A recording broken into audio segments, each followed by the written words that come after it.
My name is Margaret Green. I am 72 years old. I live in a small brick house at the edge of town.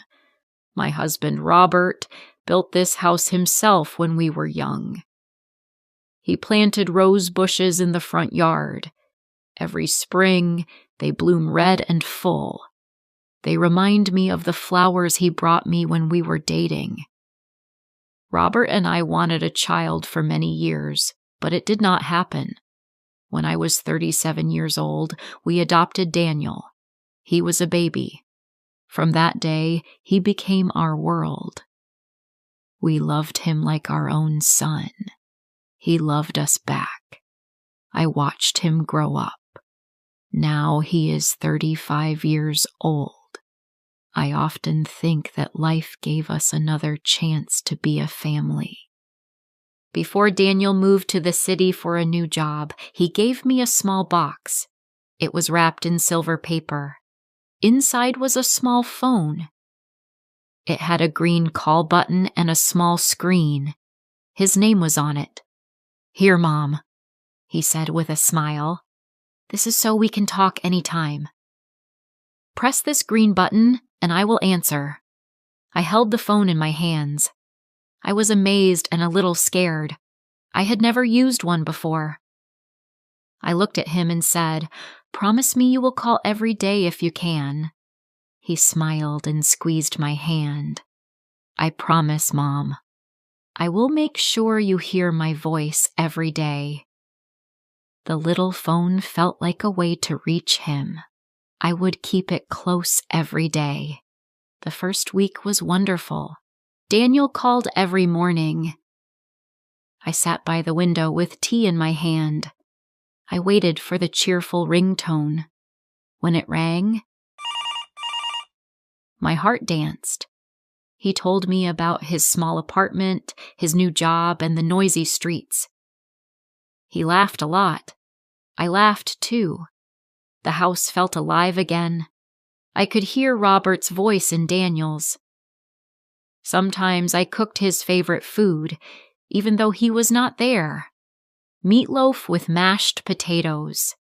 I ate alone, pretending he was across from me, talking about his day.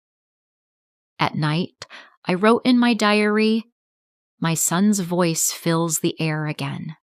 The phone is my new candle in the dark. But life changed slowly. One morning, the call did not come. I waited. Maybe he was late. By evening, nothing. The next day he said, "Sorry, Mom, busy day." I forgave him. One day is okay. Then it became 2 days, then 5. The calls became shorter. He sounded tired. Sometimes I could hear music, laughter, or other people. I asked, "Who was there?" He said, "Just friends, Mom. Don't worry." I tried not to worry, but I could not stop thinking about him. Weeks turned into months. I still cooked for 2. Old habits stayed with me, but they were painful. I kept the phone close all the time. When I swept the floor, it was on the chair. When I watered the plants, it was in my pocket. At night, it was under my pillow. Sometimes it buzzed. I jumped, but it was never him. It was a message from the phone company, a wrong number, or an advertisement. Once, I even answered a stranger's call just to hear hello. I wrote letters to him in my diary as if he could read them. "Dear Daniel, I made your favorite soup today. I wish you were here to taste it." "Dear Daniel, I saw a boy riding his bike like you used to." I smiled, then cried. Neighbors often asked, "Has Daniel visited recently?" I always said yes. Sometimes gentle lies are easier than hard truths. Winter came early. Nights were cold. The house creaked with the wind. One night, I sat near the heater. I looked at Robert's photo on the wall. His smile seemed to ask, "Why do you wait so long, Margaret?" I whispered, because I promised him I would. Then, one rainy evening, everything changed. The sky was gray. Rain fell on the roof. I sat near the window knitting when the phone rang. The ringtone, that cheerful tune, filled the room. My hand shook. I almost dropped it. I pressed the green button and said, "Daniel?" There was a pause. Then a man's voice said, "Ma'am, are you Mrs. Margaret Green?" "Yes," I said quickly. "Who is this? Is Daniel with you?" The man's voice was gentle. "I am calling from St. Mary's Hospital in Greenford. We found your number in a wallet. It belonged to your son." My heart froze. Rain pounded harder outside. "I am very sorry, Mrs. Green. There was an accident 2 months ago. He did not survive. We tried to contact you earlier."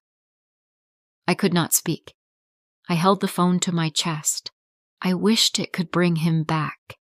The man said more about papers and belongings. I could not hear. 2 months. 2 whole months I had been waiting for a call that would never come. I thought my son had forgotten me, but he was already gone. That night, I did not cry. I sat in the dark, holding the phone. Its screen was black, but I could see his face in my mind, smiling, alive. In the morning, I opened my diary and wrote, "Now I understand why my phone never rang. My son was not busy. He was too far away, farther than I could reach." The next week, a small package arrived from the hospital. Inside was his wallet, his watch, and a photo of us, taken in our garden years ago. I placed the photo beside Robert's on the shelf above the fireplace. Then I put Daniel's button phone beside it, still charged, still waiting. Every morning, I make tea for 2. Old habits stay with me. I sit near the window.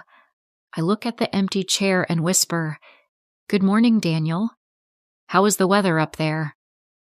Sometimes, when the wind passes through the curtains, it feels like someone calls my name softly. I like to think it is him, trying to call me without using the phone. I still keep the phone on. I charge it every night before sleep, not because I expect it to ring, but because it reminds me that love does not end. It only changes shape. Maybe one day when I am gone, I will hear that ringtone again. This time, when I answer, it will be his voice,